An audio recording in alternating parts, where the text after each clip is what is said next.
Kabbalah is a collection of Jewish magical texts. The Kabbalah describes the many angels and demons who inhabit the spiritual realm.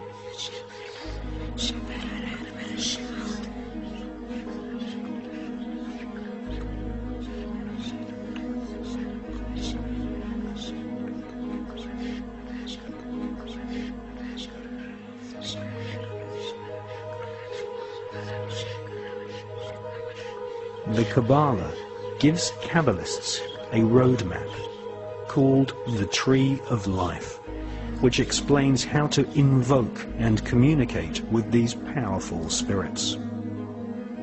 The magical information in the Kabbalah originates from Babylon and ancient Egypt at the time of the pharaohs, but did not reach Europe in printed form until the 11th and 12th centuries.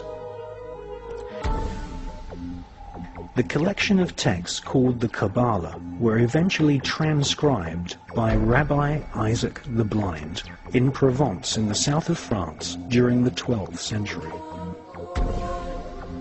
The Kabbalistic writings of Isaac the Blind fell into the hands of a group of 9 French noblemen. These noblemen became known as the Knights Templar. They laughingly called themselves the Poor Knights of Christ, but these men were far from poor. They deliberately styled themselves as monks so that they could go about their Luciferian Kabbalistic studies and conduct business without being taxed nor arouse suspicion from the Vatican. The Kabbalistic higher secrets of ritual sodomy, the evil eye, chanting incantations, necromancy, blood sacrifice, and invoking the fallen angels in service to Lucifer fascinated the French Knights Templar.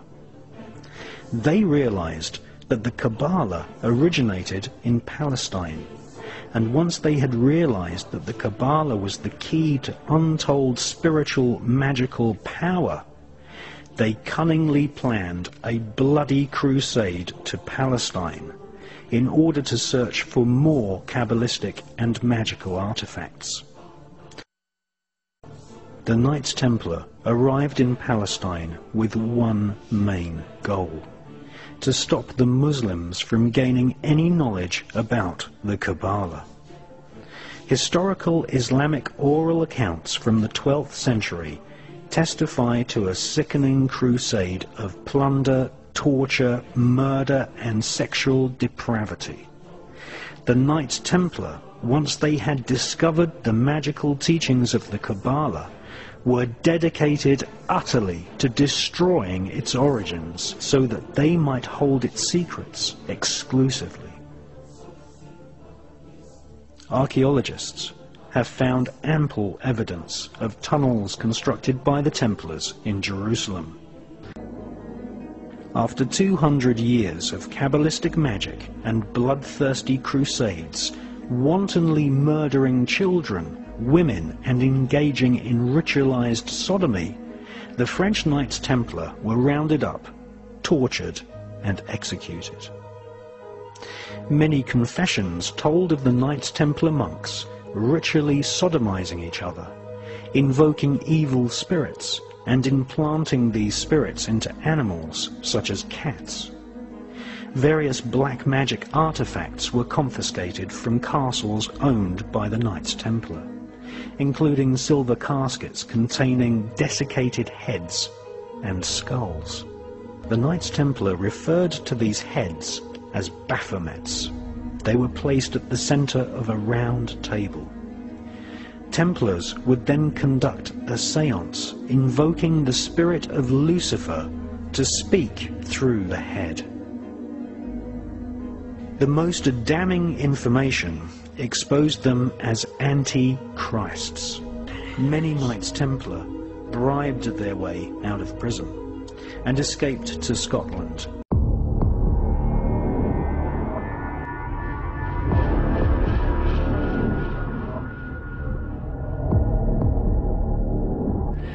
1314, the Templars, allied with Robert the Bruce and his army, took to the fields of Bannockburn in the long-awaited showdown with the English.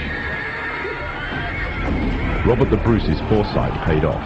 The 25,000-strong English army suffered a humiliating defeat at the hands of only 6,500 men.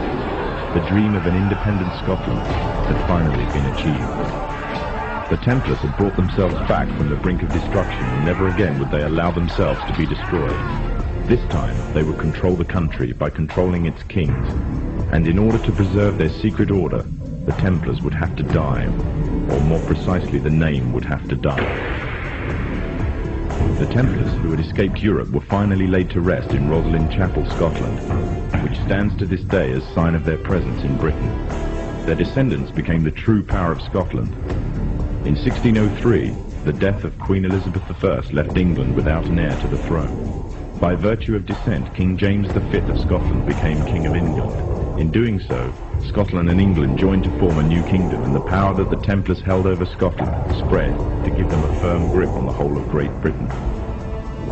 For over 100 years, the Templars concealed their activities, fading into the background until they were little known and little remembered. However, they did not cease to keep a firm grip on Britain. All the time they were planning, regrouping, and infiltrating positions of power in all corners of the kingdom.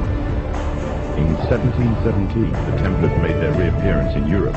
They had grown in both number and strength, and were now ready to coin a new identity, free from their reputation of the past, and given credibility by none other than the monarchy and aristocracy of England. And the name they chose for themselves was a name that would be known by many, but understood by a few. This new name, the Freemasons.